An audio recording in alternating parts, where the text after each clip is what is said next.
Why do baseball WAR components like fWAR and rWAR disagree? Have you ever wondered why, to popular statistics, wins above replacement from Fangraphs and Baseball Reference often show different values for the same player? This can be confusing, especially when trying to gauge a player's true value. Let's break down the reasons for these discrepancies in a straightforward way. First off, both statistics aim to measure a player's total value compared to a replacement-level player. However, they use different methods and data inputs to arrive at their numbers. One major area of disagreement is in how they evaluate defense. Fangraphs' version, known as fWAR, utilizes ultimate zone rating to assess a player's defensive contributions. On the other hand, Baseball Reference's version, referred to as rWAR, relies on defensive runs saved. These two metrics evaluate fielding performance in distinct ways, leading to variations in the defensive component of each statistic.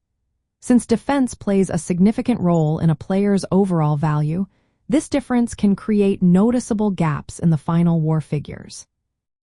Next, let's discuss how pitching is evaluated. For pitchers, fWAR is based on fielding-independent pitching, which focuses on the outcomes a pitcher can control directly, like strikeouts and walks. This minimizes the influence of fielders. Conversely, rWAR uses runs allowed per 9 innings, which includes all runs a pitcher allows, factoring in team defense and even luck. This fundamental difference in how pitching performance is assessed can lead to substantial variations in pitcher WAR values between the two systems. Another reason for the disagreement lies in the statistical inputs and how they are weighted. Both fWAR and rWAR take into account batting, base running, and positional adjustments, but they differ in how they emphasize these components. For instance, fWAR may place more importance on strikeout rates, while rWAR might focus more on traditional statistics. These methodological choices can significantly affect the overall WAR calculation. Lastly, both systems apply adjustments for the difficulty of defensive positions and the context of the league, but the exact formulas and values used differ.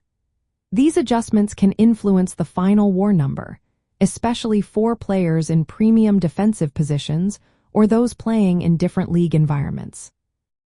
When comparing WAR values from these two systems, it is essential to consider their different approaches. Instead of taking the numbers at face value, think about the context behind each calculation method. For example, a pitcher who has a high fWAR but a lower rWAR might excel in strikeouts but allow more runs overall. This indicates strengths and weaknesses that each version captures differently.